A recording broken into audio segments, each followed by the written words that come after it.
Hello, Catalyst and Story Road. Welcome to today's digital series seminar with the producers and talent behind the hit It's a Southern Thing brand and series, where they are going to talk a bit about that today. My name is Philip Yilpin Jr. I am the Executive Director of Catalyst, and it is my pleasure to introduce to you your host for the day, Mary Lynn Suchan, who is our Story Road producer. And take it away, Mary Lynn.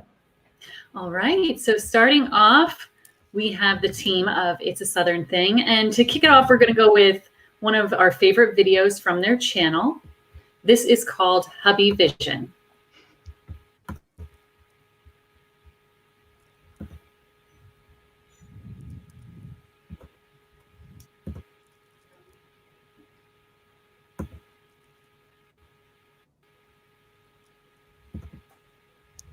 It's a suspense film. Yeah. It's super suspenseful. What does she do with that knife? Does she? I know, I'm being very dangerous right now. It's a horror. Just give it a minute.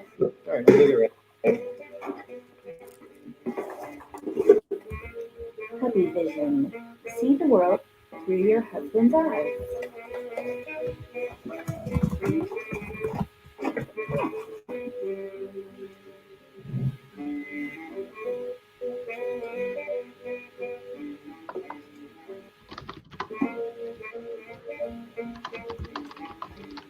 I thought you said you were going to take the trash out.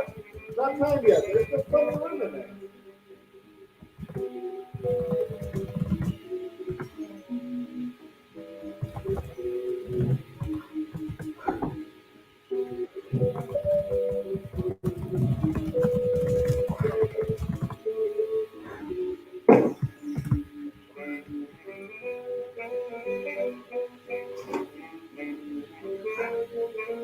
Fixed it.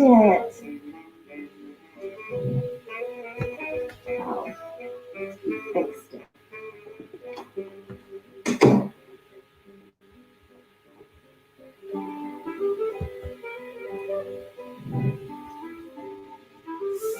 Talking well. All right.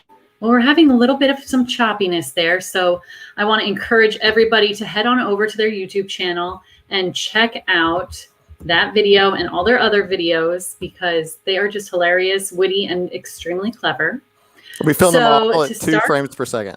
Yeah, it's just the way in which these productions go. It's your vision. It's your artistic vision. It's beautiful. Right? Yeah. Yeah. So let's kick it off. Introduce yourself and tell us what is your role with It's a Southern Thing. Hi, I'm Adam Schwartz, managing video producer at Red Clay Media for It's a Southern Thing. So produce, direct, act in the sketch comedy shows, So True Y'all, Kevin and Diana Show, things like that. Hi, I am Talia Lin, and I am predominantly present talent through the videos, but I have been there through its conception and help now, especially with production and contributing to brainstorming. I'm Matt Mitchell, managing producer. I write a lot of the sketches and sometimes act in them and handle the social media for the brands. Awesome. So now can you all take us on the journey from the beginning of It's a Southern Thing? So what brought you into entertainment and then led you to It's a Southern Thing? Oh, Adam loves this story. It's a great story. Once upon a time.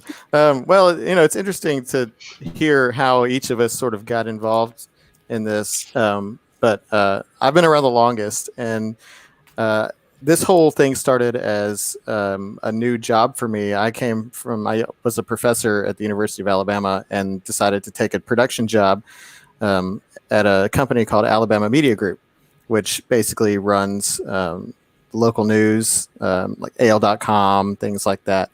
And they were just starting up a new video team to create original programming. So I joined with Alabama Media Group, and we kind of had free reign to do whatever we want. We made a lot of things. Some things were pretty good. Some things were not so good. But it was basically like the Wild West. And one of the things that we kind of fell into doing while we were just creating videos for like the local news sites, it was sketch comedy about Southern football and about just the South in general. And we started doing these sketches, and they started to take off. So the company, Alabama Media Group, decided that this was something that we wanted to see how far we could go with. So we had a brand called This Is Alabama, which was focused on the good news stories of the state. And the sketch comedy videos started there. And as they took off, we saw that they had a pretty big regional footprint, not just specific to the state. So we were like, well, we should expand the brand. So let's create this brand called It's a Southern Thing, which launched in August of 2017. And that's kind of how that was born. So It's a Southern Thing is a brand that's owned by Alabama Media Group, which is now under It's a Southern Thing specifically is under a division called Red Clay Media. It's a little confusing, but what started as a video team at a local media group turned into this regional brand that has a regional, national, and sometimes international footprint. Yeah, we do have a lot of fans in Australia who love to make the joke that they're more Southern than we are. Oh, that's interesting. How are they more Southern? I think they just mean geographically.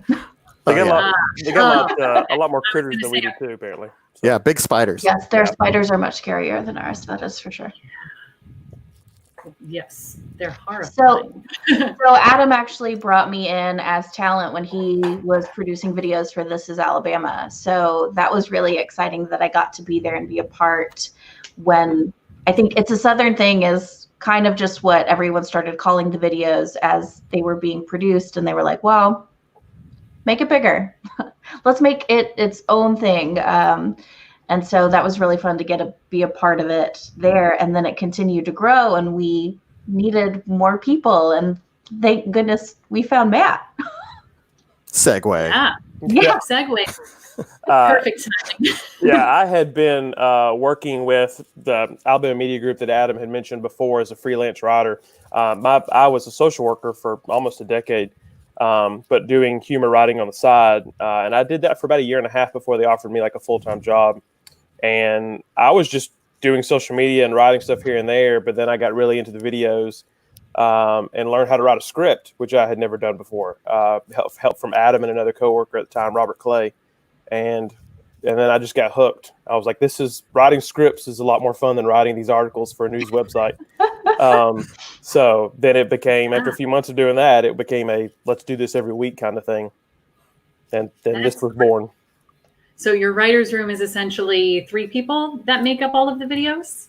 We have a writer's room of about, Matt's sort of he's our head writer. And then we have us and Luke and Liz. So it's about 5 to now 7 with some new additions that we brought onto the team, Mary Patterson and Bonnie.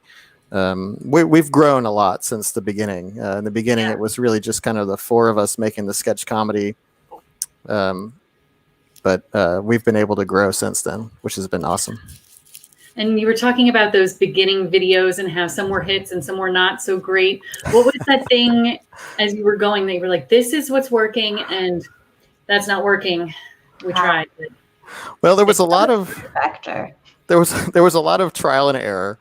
Okay. The first thing that we noticed is when we were starting to make different, we weren't hired to necessarily make news videos, which is interesting. And I think shows a lot of maybe some foresight and some, the willingness to innovate from the higher ups at Alabama Media Group to hire this video team to just kind of do things and see what happens. And so one of the things that we discovered was trying to do things like comedy videos and regular programming like series for a local news brand wasn't really working because it wasn't specific enough. You would have people who go to the news site to see stories about sports and crime, basically. And then, so you see 3 people were murdered, and then like, here's a funny video about the South, and people are like, I don't know what this is. Slight So- disconnect. Yeah, so there's a disconnect. So we needed to sort of funnel that like sort of lighthearted stories about good news and culture and things like that, funnel that into a place where people expect it to be, and not like sort of this hodgepodge of content. So that was like sort of a slow, kind of painful evolution of what we were doing. Right. So there were videos that we thought, well, these are pretty good, but they weren't working because of how they were being presented. And now with the idea of doing things like It's a Southern Thing, like people know what to expect from It's a Southern Thing tonally and content wise. And so they go to it for that thing, which was a hard lesson learned early on. Right. Yeah. And now here we are, 2020. You started in 2017. What was the team like when you started, and then how is it growing as your videos get more popular and you're gaining all of this traction and attention? Oh man, in some ways, I'm not sure that we have changed. Which is also great, because it shows that it's like a family unit and that you all really trust each other, and what's working is working. When we started, again, it was me and Matt and Talia and Luke primarily behind the sketch comedy show. And we had that show that was running weekly, and 4 people trying to make this thing on a weekly basis. Looking back, I'm like, how did we even manage to keep that up for so long? Yeah, just sure. with these people that were dedicated to this team, and in some cases not fully dedicated. Like Matt had like 3 different roles that he was doing, one for like writing the So True Y'all sketches and managing social media and things like that. So that was the original team, and that was sort of the flagship show. It's a Southern Thing has evolved since then, and now that we have like a variety of programming, in addition to the sketch comedy show, we've got several sketch comedy shows. We've got unscripted programming. We've got now this culture and inspiration division of It's a Southern Thing that are doing sort of the feel good stories and things like that. So the team has grown significantly. Now we have lots of people doing different things for It's a Southern Thing, as opposed to sort of this concentrated, like, same people trying to do a lot of things. Right. Yeah, that's a really great segue, Matt. If you want to start us off with this, all of our content creators wear multiple hats all the time, because you have to get everything completed quickly with limited funds and so on. Right. So what was it like for you having those multiple hats, and how good did it feel, or scary did it feel, to take those hats off? And what is your feedback for those creators who are trying to do it all? Yeah, it's definitely overwhelming. And I wish I had a secret to tell you that would ease some of that burden, but it doesn't go away. It's always going to be there. But I will say there is a benefit to, you got to look at the silver lining to it. And that I would find myself, in every step of the process, from when we're brainstorming the idea to writing the sketch out, to then we go out and actually shoot the sketch, and then post-production. There are opportunities where you're behind the scenes, where if you're managing social media, you can grab little moments and turn that into like a fun behind the scenes moment that you can share with the audience later, that I wouldn't have been able to capture if I hadn't been a part of every step of the process. So it's kind of looking for different ways that you can make your job a little bit easier when you are wearing all of those hats. So if you're kind of looking for different ways that you can take what you're doing right now and turn it into content that you can use later, you're just going to save yourself some hassle down the road. When you're looking for something that you need to post or share with the audience, you're experiencing it right now. Just capture the moment and share it with them. Yeah. Does anyone have anything they want to add on top of the multiple hat wearing? I think, as much as, I came from a traditional, like, I went to film school and learned about, like, how things work on traditional productions, TV and film and things like that. So coming to work in this type of environment was a bit eye-opening in terms of wearing multiple hats, because, like, you can't, the way we do things, it's easy to get stuck in the like, well, I'm a director and I need a DP and I need an editor, but we have to do basically everything. Right. So, we all wear, especially now where we can't leave our houses, now Matt and Talia are shooting videos entirely at their house with whatever means that they have. And so it's basically a game of how can you make it work and how can you work around those creative limitations. And so for me, being able to wear multiple hats is definitely a benefit in this type of work because, especially when you have a small team, because we can edit, we can shoot, we can act, we can direct, we can write, because we all have to. Right. And like Adam said, that comes from, he came from the background where initially, yes, he might have just been head of production. He was the director, and now he does everything. And I came from that same multiple hat place, or realizing that the multiple hats was what I wanted. My initial training was just in acting. That's what I went to school for. And it wasn't enough. It wasn't satisfying enough. And then before I joined this team, I was actually the marketing director for a historic local theater and started to put on those multiple hats there, since we keep using that terminology. And since it was such a small nonprofit organization, you did have to do everything. I had to be involved with maintaining our social media and our website and our marketing and our advertising, creating the contracts for actors, occasionally performing in the shows that we were producing, and realized being involved with every step of the process was what was more fulfilling. And then being able to take that and translate it to this team and be involved with every step. I think all of us enjoy that. We don't want to just do our one little part and then leave. We love being involved with all of it. Yeah. Yeah. So then to piggyback off of that, Talia, how has all of this production experience and company building changed how you view your acting career? Well, it's a little different. I'm guilty of saying sometimes that I miss real acting, but also real acting I think is easier. We've joked about it before that comedy is hard. Comedy is harder than almost anything else, simply because everybody finds different things funny. Most people find the same things dramatic, but in trying to reach out to the audience and find things that everybody's going to connect to, that everyone's going to find humorous, that's much more difficult.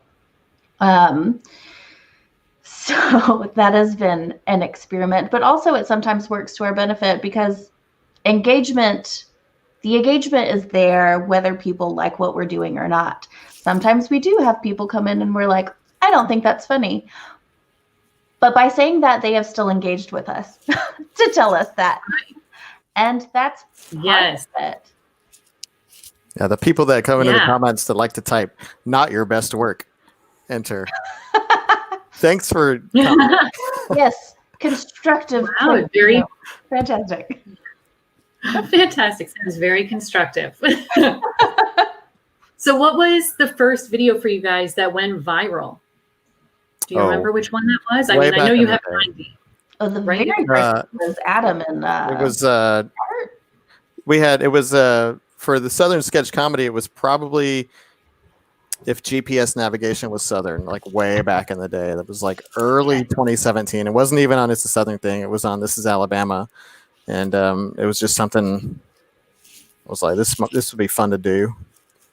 And we put it up and it went like, this was in sort of a golden age of Facebook algorithms too, where we put up a video and then next thing you know, like 2 days later, it's got like 20 million views, which was just like mind blowing for us. We were like, what do we do with this?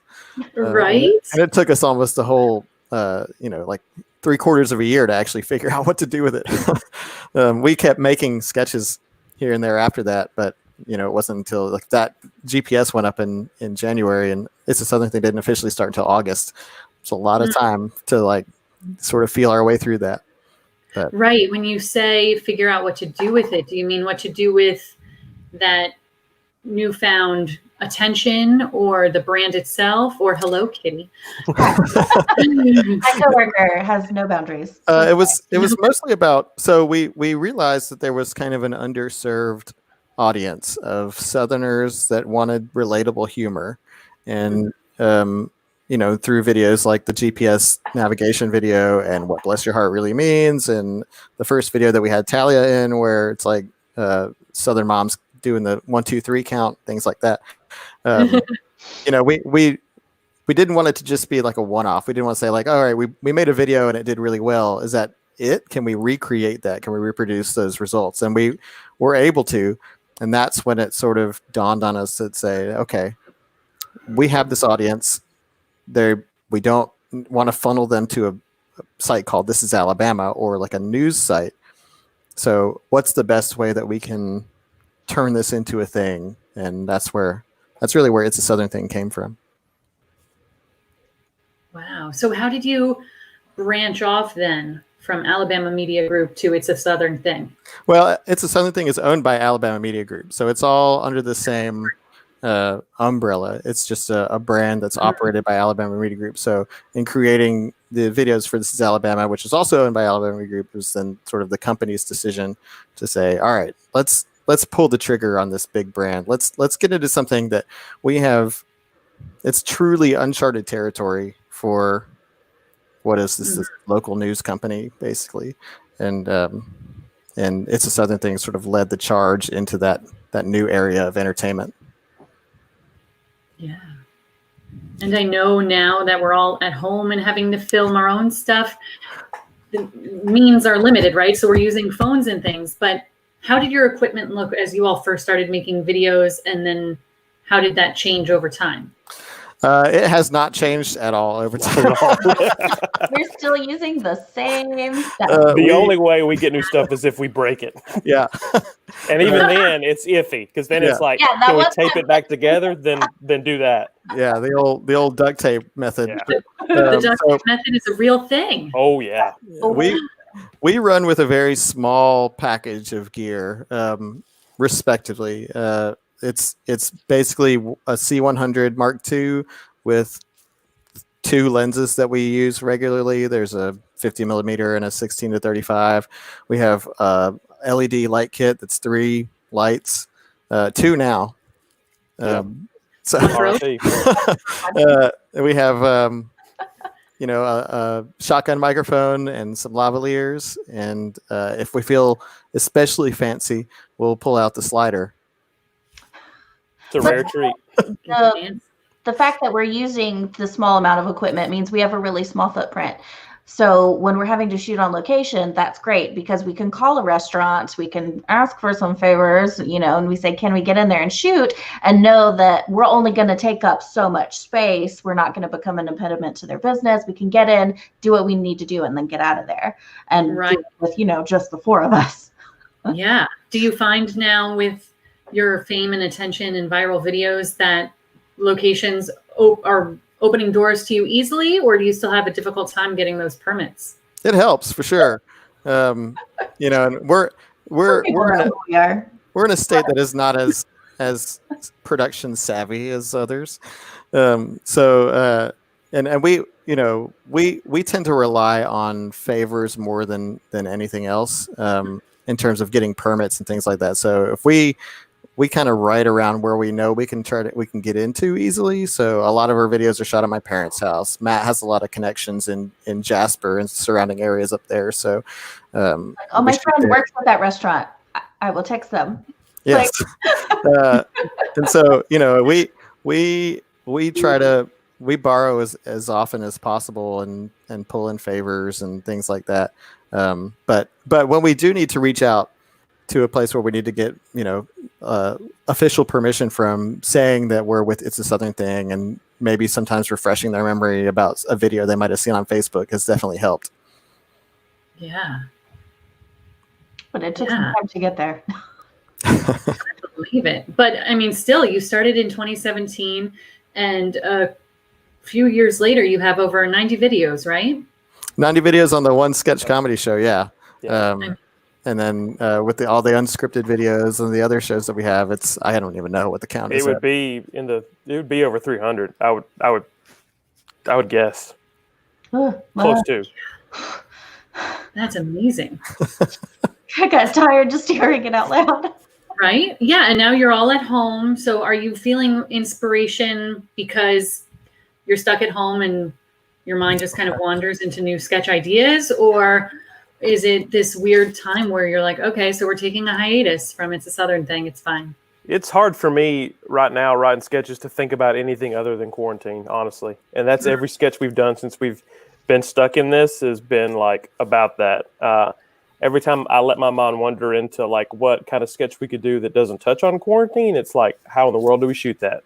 Like, it's not even possible right now. And even coming up with things like, something we might do, like when your food touches each other or something like that. It's like, nobody's talking about that.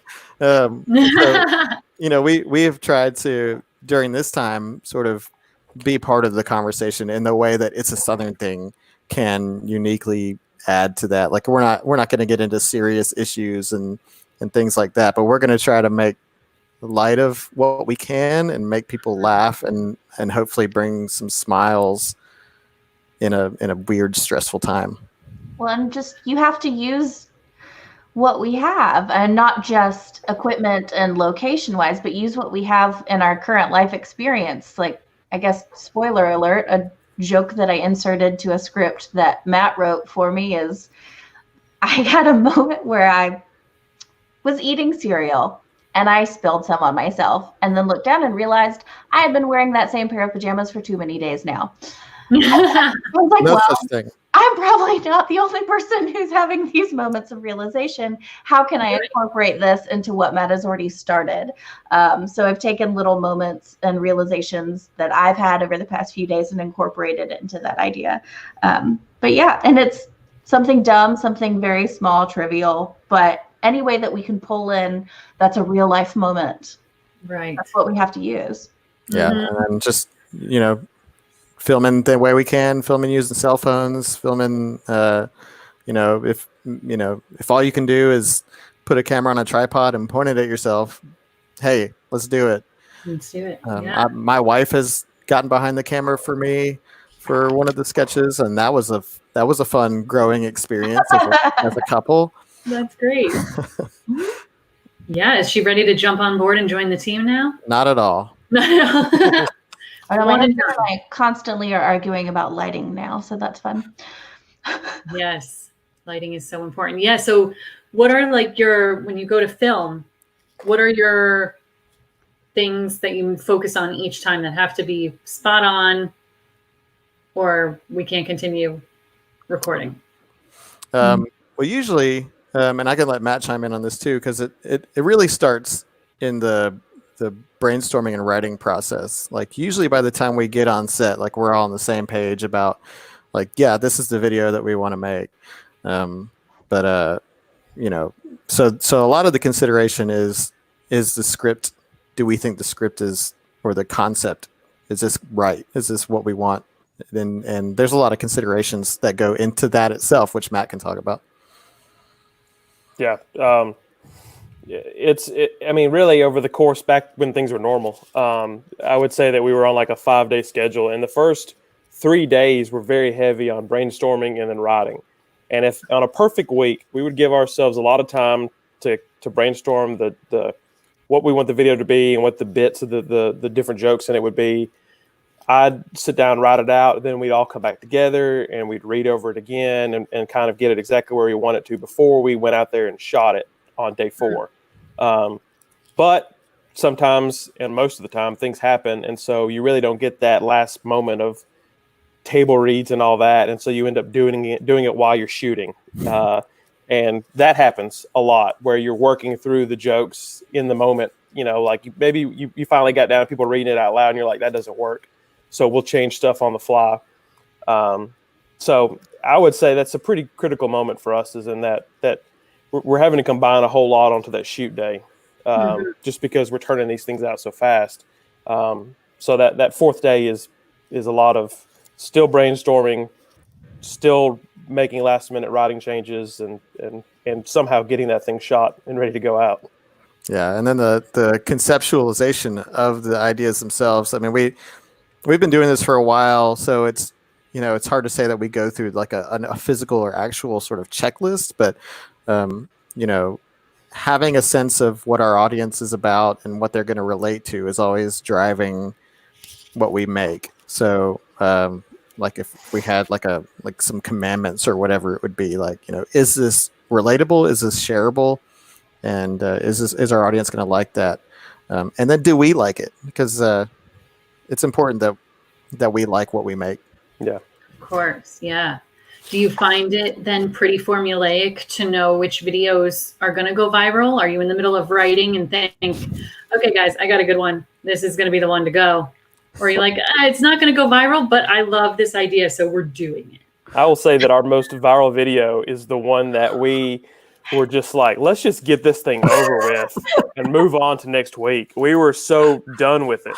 Wow. And it's the I forgot what we titled it, but it's about like a Southern woman's purse is just it's a mysterious thing, a bottomless pit full of Lord knows what. And that video on Facebook has it's like 118 million. Yeah, close to 110 million views. And we were like, we were ready to be done with that video. And now it's our most popular one. But we knew while we were shooting that we were like, yeah, we're like getting through this, but this one's probably going to do super well. Yeah. And in spite of just us rushing through it. And there are also times where we say, screw it, we like this video, we're going to do it, and just because we want to do it. And sometimes that works, and sometimes it doesn't work as well. Like we wanted to do a Twilight Zone spoof, and that was just something we wanted to do. We found a Twilight Zone theme ripoff on our music library, so we're like, all right, let's do a Twilight Zone video. And that one ended up being super fun to make, and it did pretty well. It did really well, actually. So, but then we have some. I can't think of anything off my head that we were like, yeah, I'm really into this. That ended up fizzling or flopping. Unsolved Mysteries wasn't as big as we thought it was going to be, but that was one I think that we didn't care because we still. Oh yeah. Yeah, that was. I would say there was 3 that really fly in the face of what usually works on social media, because we always thinking about like keeping it fast paced, cramming a lot of jokes into a short amount of time. And when we do those longer parodies, like the Twilight Zone, the Unsolved Mysteries, and Law and Order, our Law and Order parody, those go very much against the trend. They're longer videos, they're slower pace. There's only just a handful of jokes in there because you can't throw a whole bunch in there. Yeah, the parody is what's more important. And those were just like, you know what, we just want to make it. Let's just do it. And they did well. They didn't bomb, but yeah, but those were really for us. It was just like, we really want to make these because we think it'll be fun to do a spot-on parody. Yeah, anytime we get the opportunity and the time to flex some filmmaking muscle and do some parodies and create some stuff that looks a little more polished and high production value, we love doing that stuff. Yeah, for sure. Do you have any fans that'll write in and say, "Oh, I have an idea for a video"? All the time. Yeah. All the time. I get Facebook messages from everyone I have met since kindergarten. Wow. But we have to be fair, like we have turned a couple of those into sketches. Like a friend of mine very early on suggested about if referees were Southern, like if every family in the South had a referee, and we turned that into a video. That was in the first year of doing stuff. So I would say 1% make it through the filter. That's exciting. It's like winning the lottery. You got on It's a Southern thing. Doing okay out there, people. Yeah. I also think I'm a little Southern. If the Southern purse thing is real, then I'm Southern at heart too. Hey, there you go. I'm joining the family, guy. You have a giant purse that's full of much smaller purses, and each one is its own category. So it's like a nesting purse. Yeah. It's like a filing Okay. of purses. I'm a junior Southerner then. I'm getting there. And I'm excited to walk this journey. Junior Southerner. So- We should write that down.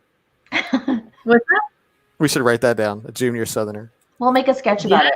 Intro. Southerners in training, Southern yeah. 101. Right? I hope you come up with ideas, guys. As a non-Southerner, I have so many questions. But anyway, back to Alabama Media Group. So what is your relationship like with them? through all of this. And what is it? It's amazing that your job is to create these videos. And so every day you get to go to work and do this, where so many creators have to do it as a side hustle. This is your bread and butter. Yeah, this is full time for us, which we're very fortunate, and it's different. It's not, you know, the norm. You know, a lot of creators are trying to do it without being employed by a company, which is a lot harder to sustain. So we've been lucky in that we have a paycheck while we're able to do this. But you know, it's a testament to the company for having the willingness to explore these new areas that are very foreign to pretty much everybody there. I mean, there was nobody at the company that had, you know, entertainment background. So we're all sort of exploring and finding our way through as best we can, growing It's a Southern Thing. So, yeah. I definitely had that moment when they hired me on, where I said, well, what are the plans for this? You know, I'd been just coming in and working with him while This Is Alabama. And they said, well, we want to make this a bigger thing. We're going to create It's a Southern Thing.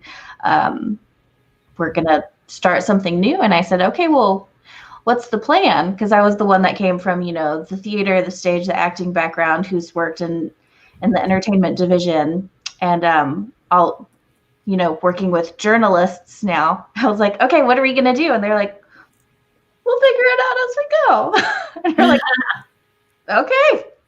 And we have. And we've just been very, very lucky that so far it's been working. Yeah, and we've been able to attract people who do have experience in certain areas, like merchandise and marketing and things like that. And we're able to make connections now because we've built this audience, and we have this brand that's recognizable. Yeah. Do you go out there and run into people with your merch on them? Yeah. Sometimes, yeah. I ran into a few people with our shirts on. There was one lady I ran into who had like I think it was a Bless Your Heart shirt on, and you know, I was like, oh, she's obviously a fan of It's a Southern Thing. So I went up to her and I was like, hey, can I get my picture with you? And she looked at me like, why? Oh, no. And I was like, you, she was like, I was like, your shirt, it's a Southern Thing. She was like, oh yeah, this was a gift. I was like, oh, cool. Well, I work for a Southern Thing that, you know, it's cool. I will say, I think the only people I've seen wearing it has been either my family or Adam's family when out in the wild. That's all their wardrobe is. I did actually have a really funny interaction. This was probably 3 or 4 weeks ago. It was before everyone started wearing masks in the grocery store. And I went to go do my essentials run. And I was just trying to, you know, grab one of each thing that I needed and get out of the store. And I passed a shipped shopper from 6 feet away. And she looked at me and she goes, I know you. And we ended up having a funny little chat. And I was really surprised that she recognized me. I had the hat on, glasses on, was trying to like hide and duck and get out of the store. But ended up, we had a fun little interaction with 6 feet between us. And I said, thank you for being a ship shopper during this time. And then I booked it out of that store. Yes. I was going to piggyback off of that with the brands that hire you to make the videos. Do they get very involved in what you're writing about and what will be used for their brand? Or are they just, your videos are hilarious, go ahead, make us? It depends. Most of the time, if it's like just sort of a brand sponsorship on a video, we retain all the editorial control over that. And it's just they are paying to have their logo in the beginning and the end of the video. Now, we also have like another tier where if they want like a custom video, we'll do that too for a different price. But most of the time when it's a sketch sponsorship, they like what we do, and it's brands that are trying to reach an audience in a different sort of way, and they know that we can reach those people, and so they're happy with letting us do our thing and getting it out there. Yeah, and after we built up, a pretty good library of videos, I think it was clear, and I think that the sales team would go out and make that clear to the brands that we're very safe, family-friendly content. That's one of my favorite compliments that we get from people is when they say that our whole family likes watching the videos. It's something they know they can put on the computer, the cell phone, the TV, or whatever. They know it's safe for everybody in the house to watch. So the brands know that too. They know that they're going to get family-friendly, safe content. So that kind of, I think, takes a little bit of that pressure off of wanting to know what the sketch is going to be about if they know it's going to be safe. Yeah, Well, it's been very rare that we've even pitched a video to a sponsor and they've been like, no, because we keep it very safe. Yeah. Right. Well, you mentioned, as Adam mentioned before, consistency is key. People know what to expect from us now. People, when they come look at us, they know exactly the kind of content they're going to get. And that goes the same for people who come to purchase or people who come to view. Right. Yeah, that's wonderful. You have so many creative liberties. Yeah, it's nice. Yeah. And I have a couple questions coming in, so I want to pull them up for you. All right. Is one, what's next in the expansion? Oh, come back. In the expansion of the brand, pitching it as a TV series?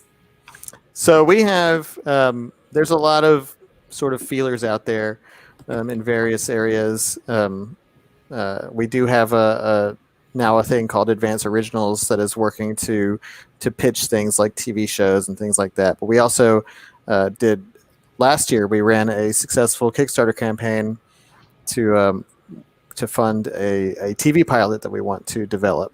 So we'll be working on that hopefully sooner than later once we can get out of the quarantine. So this whole situation has kind of Halted forced us production. to readjust that production schedule, but so that's really exciting that we've developed an audience that wants to see us take the next step and are willing to help us get that off the ground. So yeah, we have Advanced Originals and we have that wing that's out there pitching, and then we have our own things that we're trying to produce and develop in-house. So yeah, we're trying to get everywhere basically. Yeah. With your TV series that you're creating, are you finding that your viewers are building a network of you to help you find those industry executives to pitch to? Or is it that when you reach out to executives, they see the attention you're all getting with your channel and go, oh yeah, we'll take that meeting? We have, so the viewers just kind of contributed to the Kickstarter campaign, but Advanced Originals has been able to forge that sort of pipeline to executives, largely based on what we've been able to build so far. We can say that we have successful programs that reach a certain number of people, and there's obviously a need for this type of show, and so people are willing to hear us out for that reason. That's great. Our next question is, does the ad revenue split from the new view count you've reached pay for production costs, or is brand money needed too? Ooh. Or does this go back to Alabama Media Group? Oh yeah, everything goes back to Alabama Media Group. Yeah. So we don't personally see any ad revenue or sponsorship money or anything like that. That doesn't go to us. That goes to the company, which they do stuff with. They but it has, it's been substantial enough to where we've been able to expand. So we've been able to see a lot of what we've been able to do through sponsorships and through merch and through ad revenue. We've been able to capitalize on that, and that has been a big reason we've been able to grow like we have and bring in new people and try to develop more and do bigger things. So yes. Our production costs are also very minimal because, like I said, we use the same equipment that we started with, and Matt is so great about taking into consideration writing within our means. Do we have the locations to shoot at what he's writing? Do we have the props required to make these jokes work? So much of that goes into writing and making sure that whatever great idea that has been created, do we actually have the means to pull it off? And for almost nothing, sometimes nothing. Oh yeah, in terms of how we operate like we have nothing. We have no money. Like we try to keep things as cheap as possible, mostly because like we kind of have to. So we do what we can with a limited amount of resources, but with also a company behind us that's willing to support us. So. I will say though, if there's ever an opportunity where we can buy food on the company's dime, we're gonna do it. Definitely, and we're gonna go big. Yeah, the lunchtime breaks. Yeah, 75% of production costs lunch. Yep. What's a Southern lunch look like? Oh, meat and threes. We go to the Irondale Cafe. How much time you got? Yeah. I miss it so much. Oh, you'll get back to it real soon, Talia, I hope. I'm so hungry. Right? This is an interesting question here. Are you represented by an agent, or have you been doing this without one? How does that work with your situation? For most of what we do it without one. I know that Alabama Media Group has representation of some sort. The specifics of that I'm not super clear on, but we do have representation. Yes, but the stuff that we do is still very much on our own without any help from that representation. Okay. That's a weird answer. I have a local agent that I work with for commercial work outside of this. But like I said, Adam mentioned things in Alabama a little bit behind in some areas, and a lot of it is just reaching out, having connections, knowing other people in the industry that you've worked with before, and just kind of doing it the good old-fashioned grassroots kind of way. Yeah, we personally, I do not personally have an agent. I don't think Matt does. No. No. But you have an agent for the brand? Is that what you mean? Yeah, we have those that's through the company representing all of the work that we do, trying to get those new shows, open up different avenues for us. But like individually, that's a no for me. No, yeah, it's a no for me too. Yeah, and the day to day, the stuff that we do day to day is still very much operating, on the ground floor. So the representation that we do have is much higher level. And we don't really see much of that in our day to day. Every once in a while, we'll hear about things that are being talked about or pitched about. But yeah. Yeah. Has it led to other producers reaching out to you, perhaps, or production companies wanting to work with you or hire you to help them build up their content or anything like that? We haven't really seen anything like that that I know of.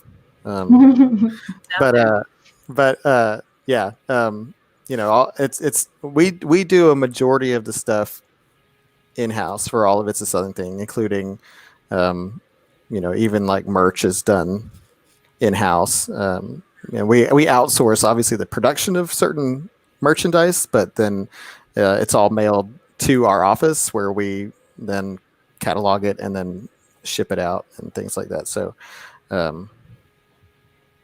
is that the question? What was the question?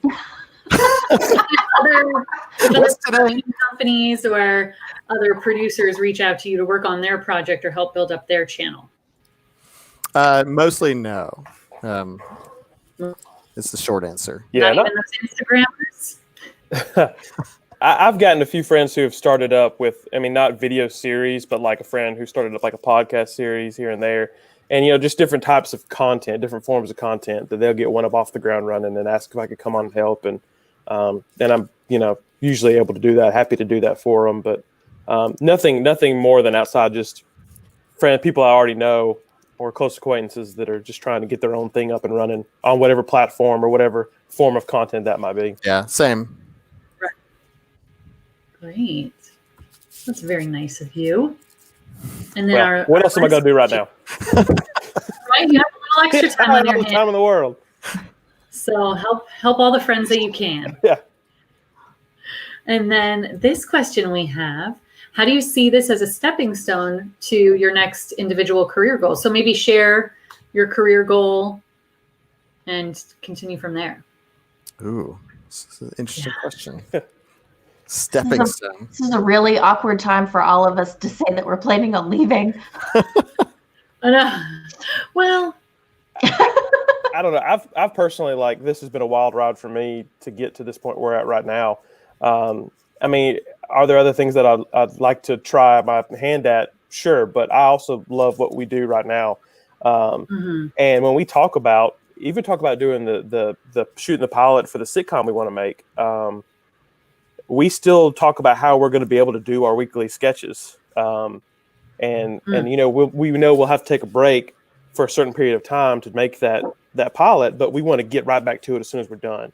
I think we all really love, as much of a grind as it can be, what we're doing right now. So, I mean, yeah, there are other things that I'd like to try my hand at some point, but also just love what we're doing, love the freedom that we have to go out and make that content every week.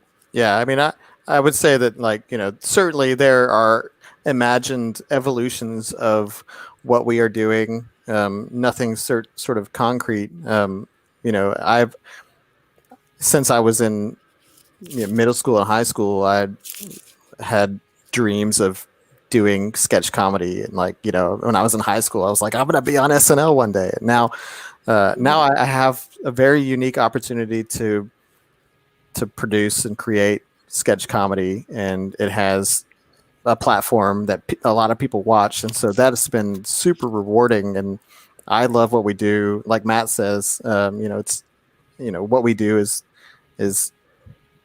in many ways like what I'm passionate about doing, and having the creative freedom to do what we do while still earning a paycheck is kind of a dream come true. But of course, you know, you could say, like, yeah, there's evolutions of that, and what those are, I don't know. You know, as a stepping stone, see what happens. But at the moment, we're living the dream as much as we can get bogged down into, like, the minutia of the stress of producing weekly content.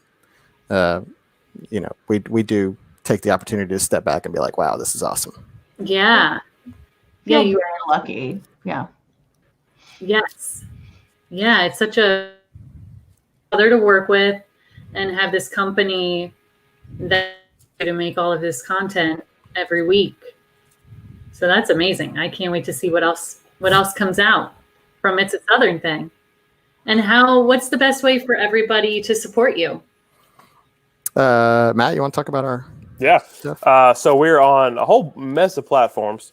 The two biggest ones are Facebook and on YouTube. You can follow us. It's a Southern Thing. Search for that on Facebook, and same on YouTube. Just type in It's a Southern Thing. We're also on Instagram, which I think is _ It's a Southern Thing, all smushed together, and then another _ Somebody out there already took our handle.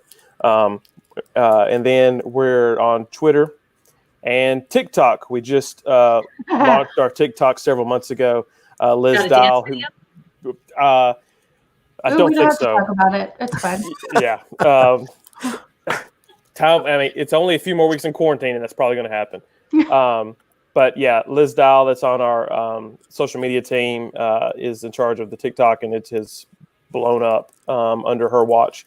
So look for us on there too. It's a lot of the sketches that we already do pared down to TikTok size. So that's fun. Yeah. Is that difficult to edit it down that way? Liz handles all of that, and she makes it look really easy. If she were here, she would say no, but she does a really good job of editing it down. She's also one of our younger teammates, so I think that helps. She's hip to the streets. She knows what's hot. Yeah. Quite often when I see a new meme that I don't understand, I take it to the her. streets. Hip to the streets. As the kids say, she knows what slaps. Yes. Yeah. No. Yep. That's a Southern thing. I don't. What slaps? I think that's what the kids say. I don't know. I I don't know. I just know that's fire and on fleek. I But don't think they're that's saying fleek or fire anymore. I don't. Yeah, I don't think that slaps anymore. Yeah, Did I do that right? you did it. You nailed it. Yes. I'm hip to the streets. yeah. Well, you are all in this street, and I need to do my homework. But I want to thank you guys so much for joining us today. This has been a great chat, great conversation, and I hope it inspires all of our creators out there to create anything at whatever cost. You can do it all. Yeah, thank you for having us. My pleasure. Take care. You too. We'll see you next time. Bye, everybody.